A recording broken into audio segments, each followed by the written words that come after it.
प्रिय विद्यार्थियों, मनु स्मृति की विषय वस्तु बीए फर्स्ट ईयर के विद्यार्थियों के लिए, राजनीति विज्ञान के विद्यार्थियों के लिए सेकंड पेपर में मनु का ये सेकंड वीडियो है और आप ध्यान से समझें, सभी सब्सक्राइब करें और लाइक करें। मनु स्मृति की विषय वस्तु क्या है? मनु स्मृति धर्मशास्त्रीय परंपरा का ग्रंथ है। इसकी विषय वस्तु एवं चिंतन धर्म एवं नीति से प्रभावित है और इसमें राजनीति को धर्म के एक अंग के रूप में मान्यता दी गई है। मनुस्मृति ने व्यक्ति के जीवन के उद्देश्य एवं पूर्णता को 4 परंपरागत पुरुषार्थों में बांटा है, जैसे पहला धर्म, दूसरा अर्थ, तीसरा काम और चौथा मोक्ष के रूप में स्वीकारा है।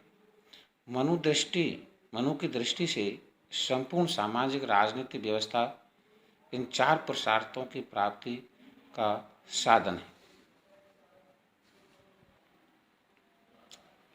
संपूर्ण मनुस्मृति में 12 अध्याय हैं और इन समस्त अध्यायों की कुल श्लोक संख्या 2694 है। अतः मनुस्मृति के 12 अध्याय इस प्रकार हैं। यह अभी आपको ध्यान में रखना है। छोटे क्वेश्चनों में पूछा जाता है कि मनुस्मृति में कितने श्लोक हैं, तो 2694 हैं। मनुस्मृति में कितने अध्याय हैं, तो 12 अध्याय हैं। ये पहला अध्याय है सृष्टि की उत्पत्ति, कैसे हुई, कब हुई, इस ऊपर है सृष्टि की उत्पत्ति।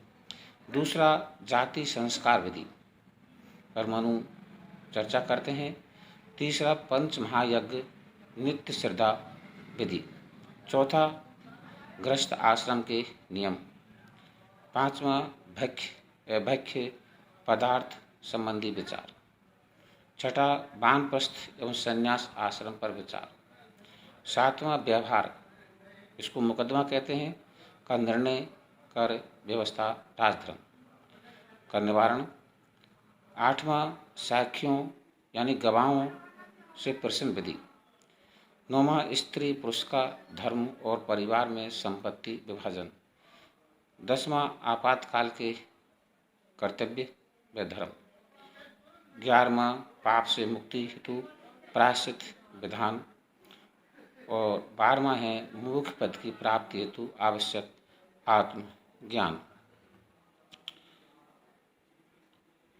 मनु के धर्म संबंधी विचार। मनु ने वैदिक दर्शन की मान्यताओं के अनुसार धर्म की व्याख्या व्यापक अवधारणा स्वीकार की। मानव समाज में व्यवहार रूप ही धर्म है। मनु ने माना है कि व्यक्ति को राजधर्म के अधीन रहकर सभी कार्य करने चाहिए। मनु के अनुसार धर्म शब्द की उत्पत्ति ध्रेय धातु से हुई है, जिसका अर्थ है धारण करना। अपने मनु रूप में धर्म का अर्थ है ऐसा विशेष गुण जिसे धारण करने के बाद ही कोई जड़ या चेतन अपने अस्तित्व को न केवल बनाए रखता है, अपितु अपने वास्तविक व आदर्श रूप को भी प्राप्त करता है। धर्म एक विशेष गुण है। इसके अभाव में उस जड़ चेतन की विशेषता का नाश हो जाता है, अर्थात उसका अस्तित्व ही समाप्त हो जाता है। उदाहरण के लिए अग्नि का विशेष गुण उष्णता एवं प्रकाश है, जिसे धारण करने से ही हम उसे अग्नि कहते हैं। यदि अग्नि नहीं रहेगी, अर्थात उसके अस्तित्व का ही नाश हो जाएगा। मनु के अनुसार मनुष्य के लिए भी ऐसे विशेष गुणों को धारण करने की जरूरत होती है, जिसके धारण करने से ही वह मनुष्य बनता है। अन्यथा मनुष्य पशु तुल्य होता है। मनुष्य के प्रसंग में ऐसे विशेष गुणों को ही मनु ने मानव धर्म कहा है। ये निष्कर्ष में है कि मनुष्य के अंदर जो विशेष गुण हैं, आदर्श गुण हैं और समय के अनुसार वो अपना कार्य का निष्पादन करता है, वो ही उसका धर्म है।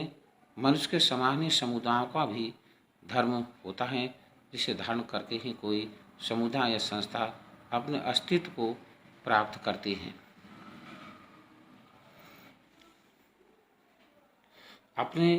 मनु ने अपने समस्त धार्मिक चिंतन का आधार सांख्य दर्शन को बनाया है और मनु के अनुसार सृष्टि की कर्ता शक्ति ब्रह्म है, जिसने अहंकार व महत्व को अपने अधीन करके सृष्टि की रचना संपूर्ण की। पंच निर्माण महाभूतों से बना है। संपूर्ण सृष्टि का निर्माण पंच महाभूतों से बना है। पंच महाभूतों में पृथ्वी, जल, अग्नि, वायु, आकाश तथा 5 तन्मात्राओं जैसे गंध, रस, रूप, स्पर्श और शब्द से हुआ है। धन्यवाद। शेष भाग अगले वीडियो में समझा जाए।